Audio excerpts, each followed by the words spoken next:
मेरे प्रिय छात्रों, आज के इस वीडियो लेक्चर में मैं आपको topic set theory basic concept of sets में लेसन टाइप ऑफ सेट्स के अंतर्गत सबसेट पर कुछ इम्पोर्टेंट थ्योरम्स का प्रूफ बताएंगे। Theorems on subset. देखिए, थ्योरम नंबर 1 क्या कहता है? Prove that every set is a subset of itself. Very important. सिद्ध करें कि प्रत्येक सेट स्वयं का एक सबसेट होता है। अब इसे प्रूफ करते हैं।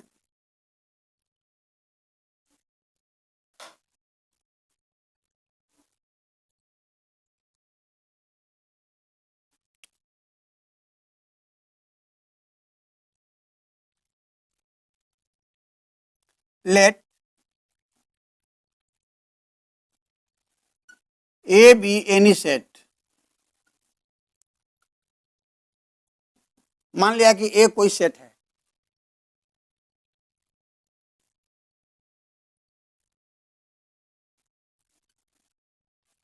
टू प्रूव, सिद्ध करना है ए स्वयं का सबसेट होगा। क्या प्रूफ करना है? A is subset of A for every A. ये फॉर एवरी का सिंबल है, ठीक है। अब प्रूफ किया जाए। Now let x belongs to A be arbitrary.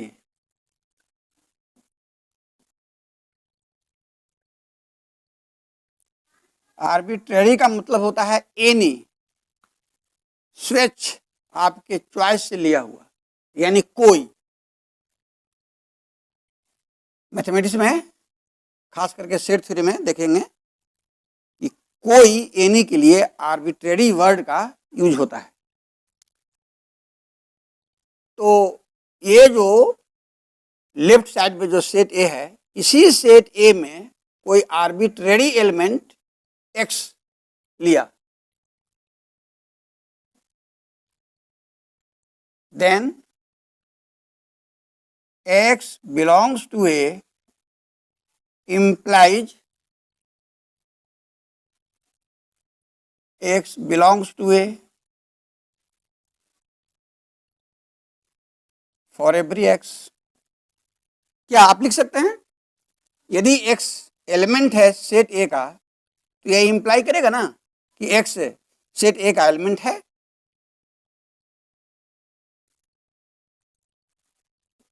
Hence, subset का डिफिनेशन आप पढ़ा है।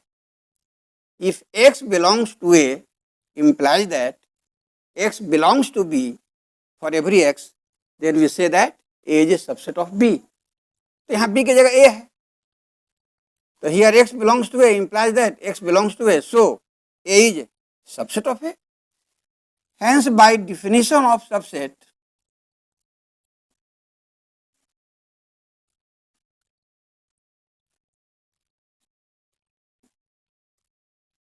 इसलिए सबसेट के डिफिनेशन से this A is a subset of this A is subset of A.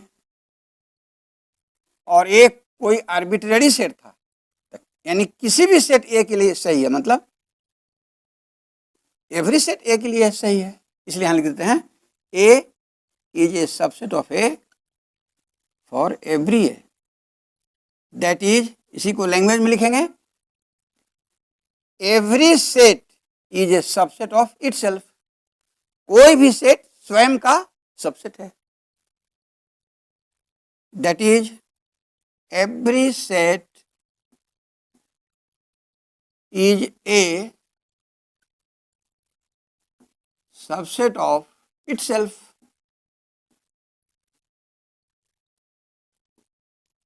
और यही आपको प्रूफ करना था। प्रूव्ड।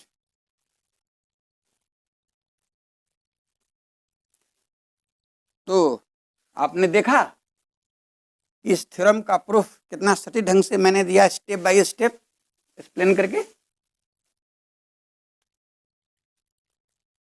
आप जान लें हमसे एग्जामिनेशन में जैसे कि तैसे प्रूफ करने से मार्क्स अच्छे नहीं मिलते हैं। खास करके जो लॉजिकल मैथमेटिक्स है जैसे सेट थ्योरी, इसमें तर्क होता है, लॉजिक होता है, और हमेशा थ्योरम का प्रूफ आप देखेंगे कि डिफिनीशन के जरिए ही होता है। प्रीवियस लेक्चर में मैंने सबसेट को डिफाइन किया था, उसके एग्जाम्पल को स्पष्ट किया था।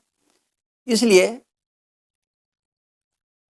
आपसे बार बार मैं यही कहता हूं कि हमारे किसी भी वीडियो लेक्चर को समझने के लिए आप मेरे प्रीवियस लेक्चर को अवश्य देखा करें। तो मैं दावे के साथ कहता हूं कि मेरा कोई भी लेक्चर ऐसा हो ही नहीं सकता कि आप नहीं समझेंगे, बिल्कुल समझेंगे। लेकिन शर्त यही है कि हमारे प्रीवियस लेक्चर को देख लें। तो देखिए सबसेट पर कितना ही बढ़िया थ्योरम है। कहता है कि every set is a subset of itself. हर एक सेट स्वयं का सबसेट है। तो सबसेट का डिफिनीशन से ये प्रूफ हुआ। मैं यहां ध्यान दिला दूं इस स्टेप पर। मैंने आपको बताया था सबसेट के डिफिनीशन में, देखिए मैं याद दिला रहा हूं, A is a subset of B implies that, ऐसे करके लिखा था। आप मेरा पिछला वीडियो लेक्चर देखिएगा। मैंने सबसेट के डिफिनीशन में लिखा था कि if A is a subset of B then this implies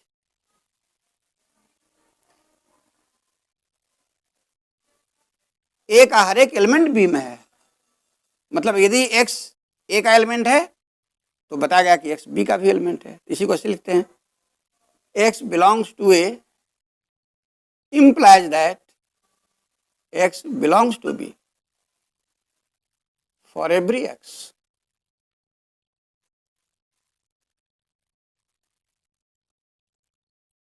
If a is a subset of b, then x belongs to a implies x belongs to b for every x. इसका अर्थ समझ गया ना? क्या कहता है, यदि a b का subset है तो ये बताएगा कि a का हर एक एलिमेंट x किस में है, तो b में है। तो यहां हम लिख सकते हैं यदि x a में बिलोंग करता है तो ये इंप्लाई करता है कि x a में बिलोंग करेगा फॉर एवरी x। तो यहां देखें b के स्थान पर यहां a आ गया और ये इसको बताता है। तो वही लिखे हैं, hence by definition of subset this a is a subset of this a। b की जगह a स्पष्ट दिख रहा है आपको। तो थोड़ा सा इस तरह से समझने का प्रयास करें। आखिर ये लाइन मैंने जो यहाँ लिखा, कहाँ से लिखा, तो सबसेट के डिफिनेशन में इस लाइन को मैं क्लियर किया था और बताया था की पॉइंट में किसको आप याद रखेंगे, थ्योरी के प्रूफ में इस्तेमाल होगा। देखा तो इस की पॉइंट का प्रीवियस लेक्चर में जो उल्लेख किया था उसका यहाँ यूज हुआ, तभी ना यह थ्योरम प्रूफ हुआ। तो आपको आइडिया मिल गया ना कि सेट थ्योरी में किसी भी थ्योरम का जो प्रूफ है वो उसके डिफिनेशन पर ही बेस्ड है। इसलिए आप डिफिनेशन को जितना बढ़िया ढंग से समझेंगे, थ्योरम का प्रूफ उतना ही अच्छे ढंग से आप समझेंगे। The proof of any theorem in set theory depends upon the definition of concerning matter. अब हम आपको एक दूसरा थ्योरम बताते हैं, देखें।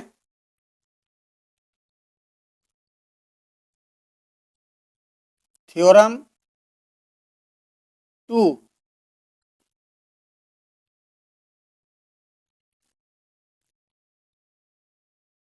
prove that the null set phi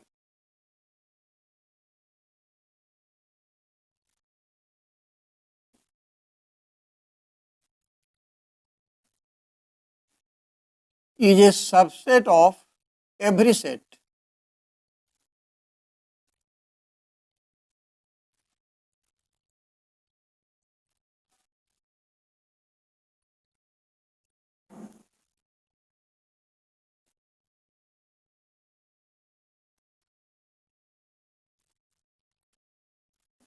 that is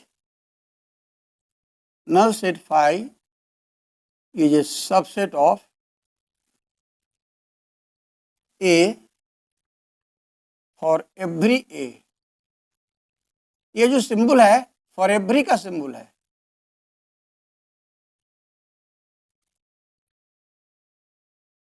मैं बगल में लिख देता हूं, ये सिंबल किसका है? फॉर एवरी, प्रत्येक के लिए, और फॉर ईच भी लिख सकते हैं,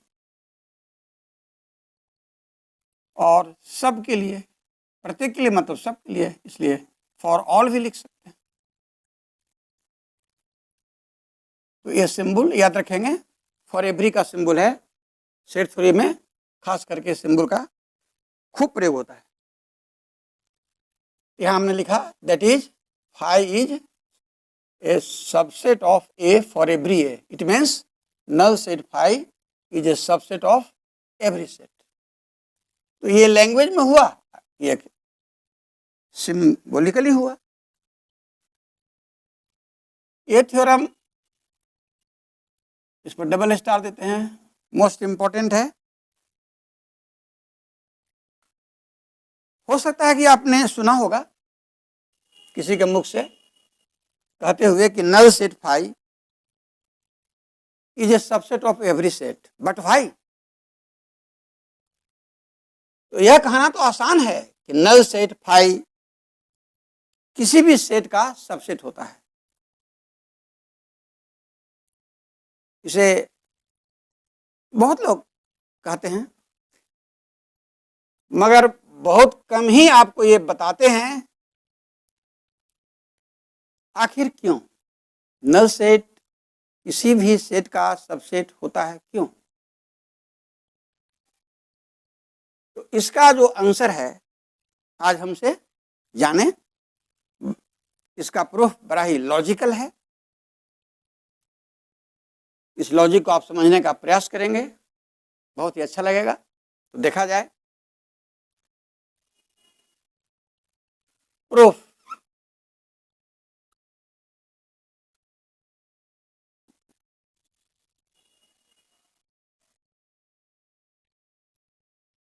सबसे पहले लिखेंगे टू प्रूव, सिद्ध करना है। null set phi is a subset of every set A।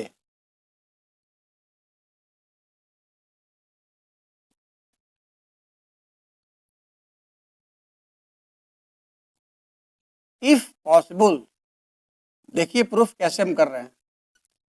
If possible, यदि संभव हो, तो मान लिया late phi is not a subset of A। ध्यान देंगे, हमें प्रूफ करना है कि phi A का सबसेट है। यदि संभव हो तो मान लिया कि phi A का सबसेट नहीं है। If possible let phi is not a subset of A।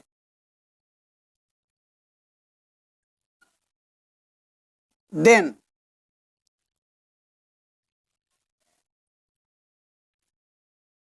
there exist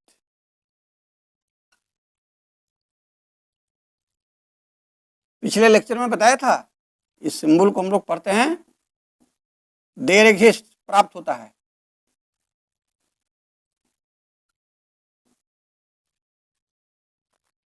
ये सिंबल लिख देंगे तो इसका अर्थ हो जाएगा कि देयर एग्जिस्ट। ये लिखने की जरूरत नहीं है, समझने के लिए मैं लिख रहा हूं। Phi is not a subset of A, ऐसा आपने माना है, then there exist at least, कम से कम one element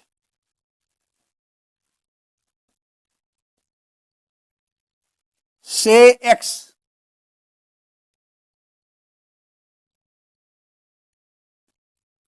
in phi which is not in A,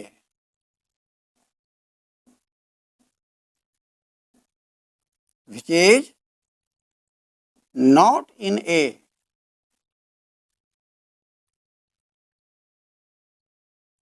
that is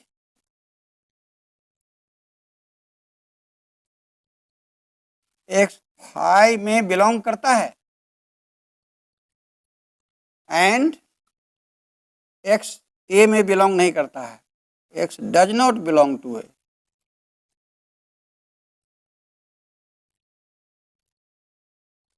देखिए हमने क्या लिखा, फाई A का सबसेट नहीं है, आपने माना है, इसलिए हमने लिखा कि there exist at least one element से x in phi which is not in A, that is x phi में तो बिलोंग करता है लेकिन x A में बिलोंग नहीं करता है। ये एंड का सिंबल है, मैं बगल में लिख देता हूं, ये जो सिंबल है एंड के लिए यूज होता है, और यही जान लीजिए कि ऊपर की ओर ऐसे लिखेंगे ये सिंबल और के लिए यूज होता है, और ये फॉर एवरी के लिए, याद रखेंगे। तो अब आप सोचें कि जब फाई ए का सबसेट नहीं है तो ये लाइन मैं कहां से लिखा, तो मेरा प्रीवियस वीडियो लेक्चर को देखिए, समझ में आ जाएगा। वहां पर मैंने बताया था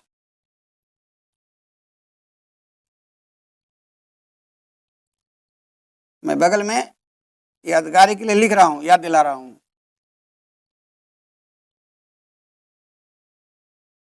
पिछले लेक्चर में आप देखेंगे सबसेट वाला, उसी के बाद ये थ्योरम पढ़ा रहे हैं। तो उसमें हमने बताया है कि यदि ए, उसमें मैंने लिख कर बताया है, आप देखेंगे, यदि ए बी का सबसेट नहीं है तो इम्प्लाई करता है कि सेट ए में कम से कम एक एलिमेंट अवश्य होगा जो बी में नहीं होगा। There exists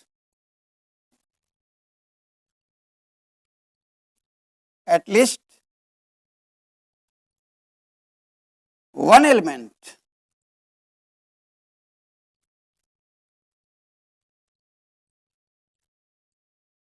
say x belongs to A,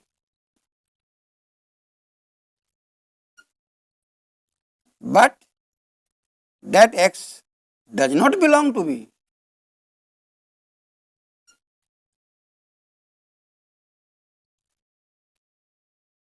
तो यही याद रखने की बात है, यदि ए बी का सबसेट नहीं है तो सेट ए में कम से कम एक एलिमेंट एक्स ऐसा अवश्य होगा जो बी में नहीं होगा।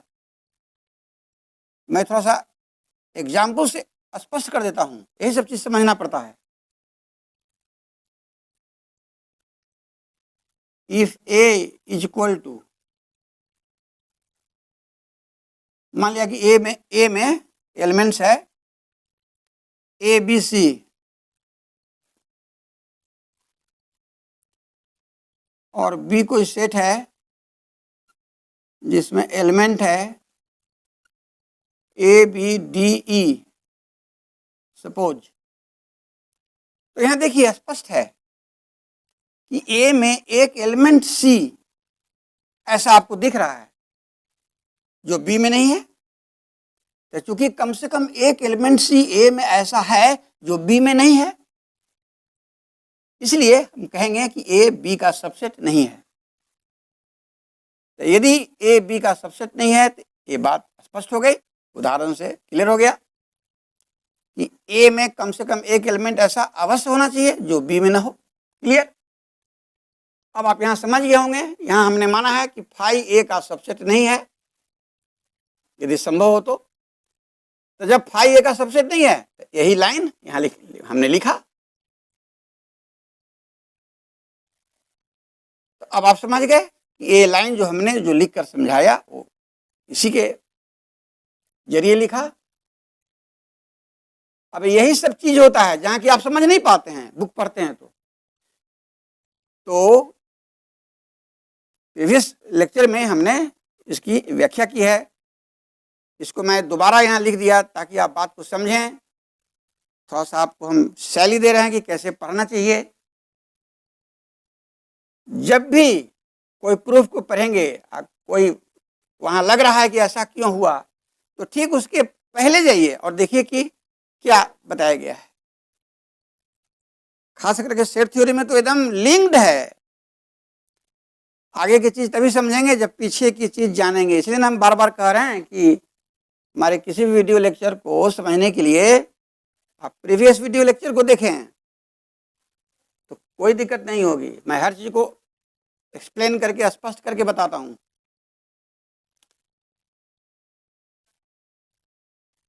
तो क्लियर हो गया, एकदम बिल्कुल क्लियर कर दिया कि ऐसा क्यों लिखा, वजह भी दे दिया। अब आगे देखिए, इसको एंड हमने बताया कि पढ़ते हैं। तो यह एक स्टेटमेंट है, यह भी एक स्टेटमेंट है। x बिलोंग्स टू फाई एक स्टेटमेंट है, x does not belong to है यह भी एक स्टेटमेंट है। दोनों स्टेटमेंट के बीच में एंड लगा है। तो आज ही सीख लीजिए, ये बार बार हम इसका इस्तेमाल करेंगे इस लॉजिक का। यदि कोई दो स्टेटमेंट एंड से जुड़ा हो, इसका मतलब यह स्टेटमेंट अलग ट्रू है, ये अलग ट्रू है। तो जब दोनों अलग अलग ट्रू है एंड की वजह से, तो दोनों में किसी स्टेटमेंट को अपनी इच्छा से लिख सकते हैं, किसी को छोड़ सकते हैं जहां जो आवश्यकता हो। तो हम यहां इस स्टेटमेंट को छोड़ देना चाहते हैं, इसको लिखते हैं। देखिए यही कंसेप्ट है। सो दिस इंप्लाइज दैट, इस स्टेटमेंट को छोड़ दें, इसको लिख रहे हैं। लेकिन दो स्टेटमेंट एंड से जुड़ा हो तभी ऐसा रूल है कि दोनों में किसी को आप छोड़ सकते हैं स्वेच्छा से, क्योंकि एंड से जुड़ने का मतलब हुआ कि दोनों स्टेटमेंट अलग अलग ट्रू है। तो जब अलग अलग ट्रू है तो किसी को पकड़ सकते हैं, किसी को छोड़ सकते हैं, बस यही सेंस है। So this implies x belongs to phi. लेकिन आपको मैंने पढ़ाया है फाई का डिफिनीशन नल सेट का, याद कीजिए। Null set is a set having no element. तो जब नल सेट फाई में कोई भी एलिमेंट नहीं होता है तो फाई में एक एलिमेंट एक्स कैसे बिलोंग करेगा। इसका मतलब है ये जो सेंटेंस है फाई के डिफिनीशन के विरुद्ध है, फाई के डिफिनीशन को काट रहा है। तो लिखा जाए विच इज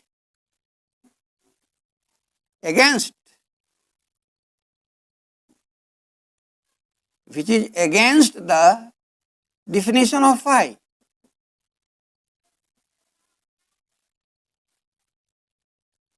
जो नल सेट फाई की परिभाषा के विरुद्ध है। फाई में एक भी एलिमेंट नहीं होता है, फाई में यहां एक एलिमेंट एक्स आ गया, तो ये फाई के डिफिनेशन को काट रहा है। इसी को कहते हैं कंट्रडिक्शन, हिंदी में विरोधाभास। तो हम कंट्रडिक्शन पर पहुंच गए, माने विरोध की स्थिति में आ गए। अब सोचेंगे कि यह कंट्रडिक्शन आया क्यों। तो यहां देखिए, यदि संभव हो तो आपने माना था कि फाई ए का सबसेट नहीं है, और उसके बाद आगे लॉजिकली बढ़े तो एक कंट्रडिक्शन आ गया। यही यहाँ समझने की बात है कि किसी चीज को सपोज करने से यदि कंट्रडिक्शन की स्थिति आती है, विरोध की स्थिति खड़ी होती है, इसका मतलब हुआ कि वो मानना आपका सही नहीं है। क्योंकि यदि यह मानना सही होता तो ये विरोध नहीं आता। विरोध आने का मतलब साफ है कि आपका सपोजिशन, आपकी जो मान्यता है वो गलत है। तो लिख दीजिए कि यह एक कंट्रडिक्शन है। Hence we reach at a contradiction. मैं लिख कर बताता हूं हर चीज को ना. Hence we reach at a contradiction.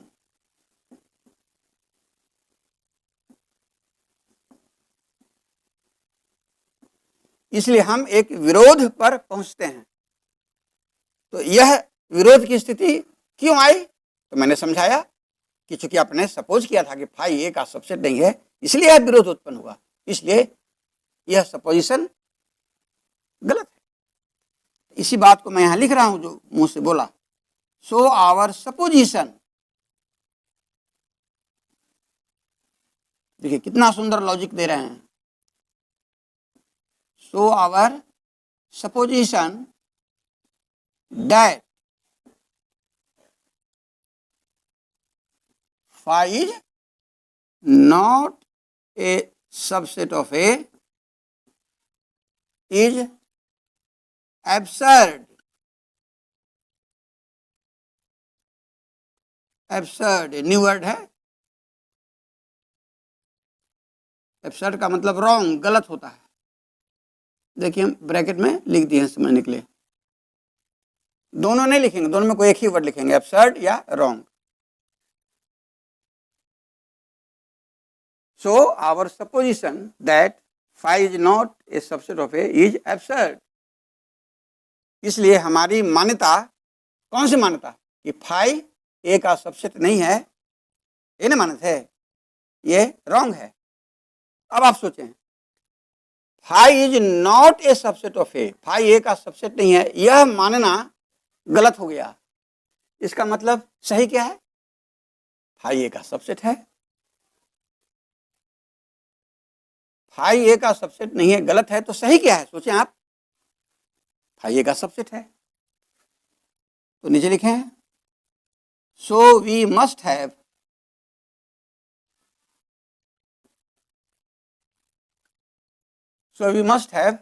phi is a subset of A.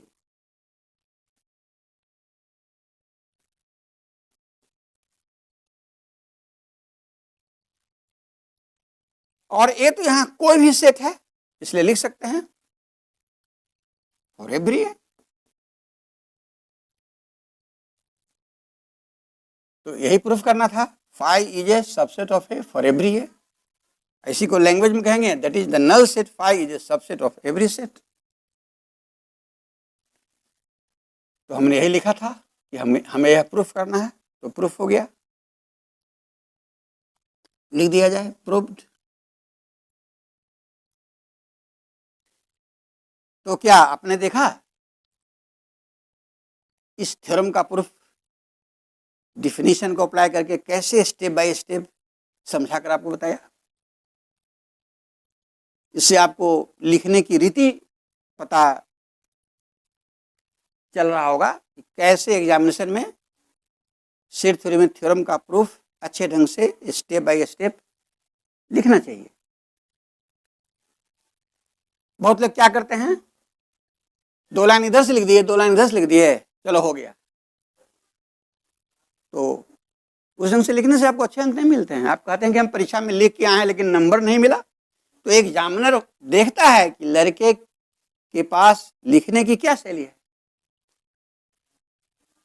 What is the art of writing of the student, यही एग्जामिनर चेक करता है. तो जिस लड़के की लिखने की, समझाने की कला अच्छी होगी, वो अच्छे अंक के हकदार होंगे. तो हमसे आप यही सीख रहे हैं. तो मैं स्टूडेंट को हमेशा यही सिखाता हूँ कि मैथमेटिक्स में लॉजिकल वे में सुंदर ढंग से स्टेप वाइज कैसे सॉल्यूशन दोगे. उसका नमूना मैं आपको पेश किया. और देखिए कितना ही सुंदर थ्योरम था, जिसका प्रूफ कितने अच्छे ढंग से लॉजिकली आपको समझाया. जबकि लोग केवल कह दिया करते हैं null set is a subset of every set. लेकिन आप पूछेंगे, ये बताइए नल सेट हर एक सेट का सबसेट होता तो है, आप कह रहे हैं, लेकिन क्यों होता है? तो इसका जवाब शायद बहुत कम ही आपको मिल पाएगा। इसलिए मैंने इसका प्रूफ बताया। और जानते हैं phi is a subset of every set, इसका पूरे सेट थ्योरी में रोल है, कहिए तो पूरा सेट थ्योरी इसी से कंसर्न है, जुड़ा हुआ है। इसलिए इसके प्रूफ के इंपॉर्टेंस को आप समझें। आप हर जगह तो रटते चलते हैं, वो कह दिया कि फाई किसी सेट ए का सबसेट होता है तो आप रट लिया, बताने वाला भी यही कह दिया कि इसे याद कर लो। आपके दिमाग में तो क्वेश्चन उठता ही है कि आखिर ऐसा क्यों हुआ, लेकिन इसका जवाब आपको नहीं मिलता है। तो वहां आपका दिमाग थोड़ा सहम जाता है, लगता है कि समझना मुश्किल है, इसलिए कोई कह रहा है कि छोड़ो। नहीं, ऐसी बात नहीं है। मैथमेटिक्स में कोई ऐसी चीज है ही नहीं जिसका प्रूफ नहीं है। मैं कह रहा हूं बिना प्रूफ के मैथमेटिक्स नहीं। मैथमेटिक्स में कोई भी चीज पढ़ते हैं, कहीं कोई कहता है कि ऐसा होता है, तो आप सवाल कीजिए ऐसा क्यों होता है। जब तक क्यों का जवाब नहीं लेंगे, मैथमेटिक्स आपका स्ट्रांग कभी नहीं होगा। आप मैथमेटिक्स में सदा वीक बना रहेंगे। इसलिए मैथमेटिक्स को यदि स्ट्रांग बनाना चाहते हैं तो भाई क्यों का जवाब निकालें और समझें। अब इसमें एक और थ्योरम है जिसे मैं बताने जा रहा हूं। देखें theorem 3।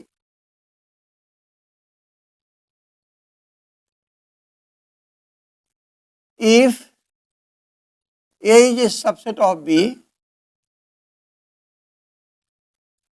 and B is a subset of C,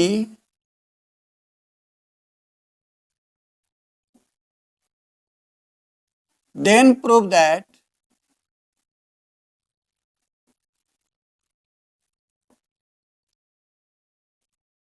A is a subset of C। बहुत इंटरेस्टिंग है, देखें प्रूफ।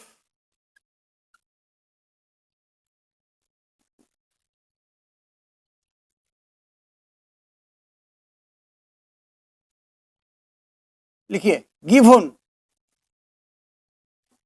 दिया हुआ है A is a subset of B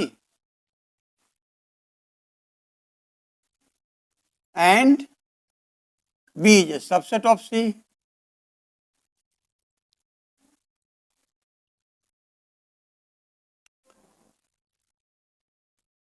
to prove सिद्ध करना है A is a subset of C। Now clear है, ध्यान से देखेंगे समझेंगे। नाउ जो दिया हुआ है उसको लेके चलिए। दिया हुआ है कि A is a subset of B, hence subset के डिफिनेशन से, hence by definition of subset A का हर एक एलिमेंट B में होगा। Each element of A is in B, ये सबसेट का डिफिनेशन है। मतलब यदि x बिलोंग करता है A में तो यह इंप्लाई करेगा कि यह x B में भी बिलोंग करेगा। ये ना सबसेट का डिफिनेशन है।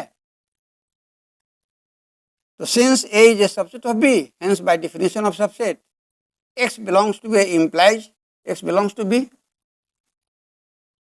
for every x।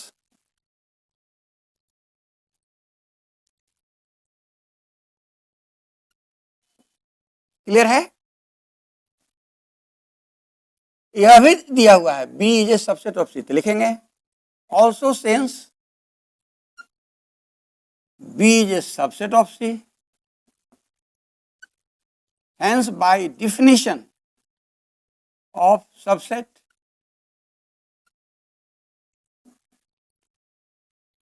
x belongs to B implies x belongs to C for every x। ऊपर की तरह। अब इसे नाम एक दे दें, इसे नाम 2 दे दें। 1 क्या कहता है? x A में है तो बता रहा है कि x B में भी है। 2 क्या कह रहा है? x B में है तो बता रहा है कि x C में भी है। तो 1 और 2 को कंबाइन करने से क्या मिला? यदि x A में है तो निश्चित ही वह x C में भी है।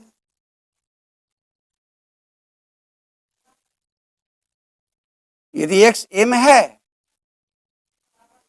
तो निश्चित रूप से वह x C में भी है।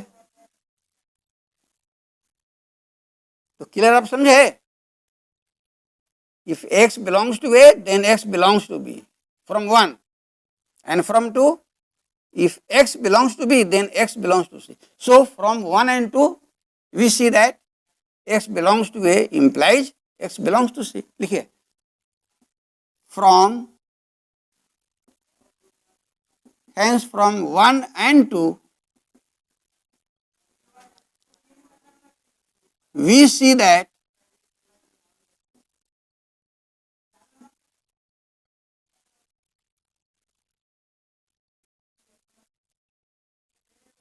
x belongs to A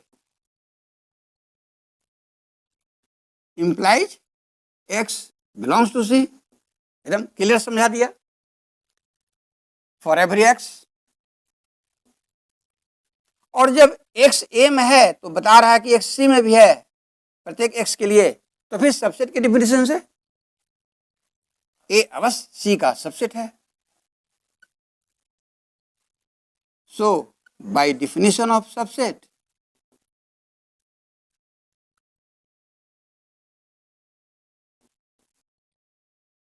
definitely A is a subset of C because each element of A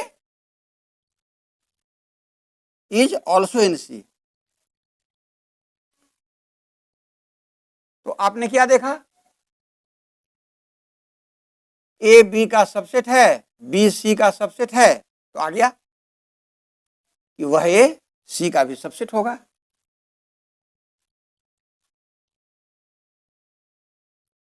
तो हमको यही प्रूफ करना था कि A is a subset of C। आप यहां प्रूफ कर दिया A is a subset of C।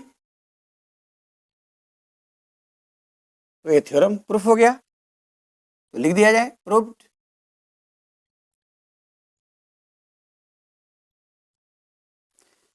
मैं समझता हूं कि आप क्लियरली प्रूफ को समझ गए होंगे, क्योंकि मैं स्टेप बाय स्टेप समझा कर आपको बताया। और यह भी देखें कि कैसे लिखकर हमें प्रूफ बताना चाहिए। तो मैं समझता हूं कि आपको आज का लेक्चर बड़ा ही सुंदर लगा होगा, मुझे विश्वास है। तो आप यदि पहली बार हमारे इस वीडियो लेक्चर को देख रहे हैं, समझ रहे हैं, तो आप मेरे चैनल मैथ डिस्क्राइबर को अवश्य सब्सक्राइब कर दें, लाइक कर दें और शेयर कर दें, ताकि पूरा फ्रेंड सर्किल आपका मेरे लेक्चर से लाभान्वित हो सके आपके साथ साथ। इसी तरह मैं फिर जल्द में ही आपके सामने आऊँगा।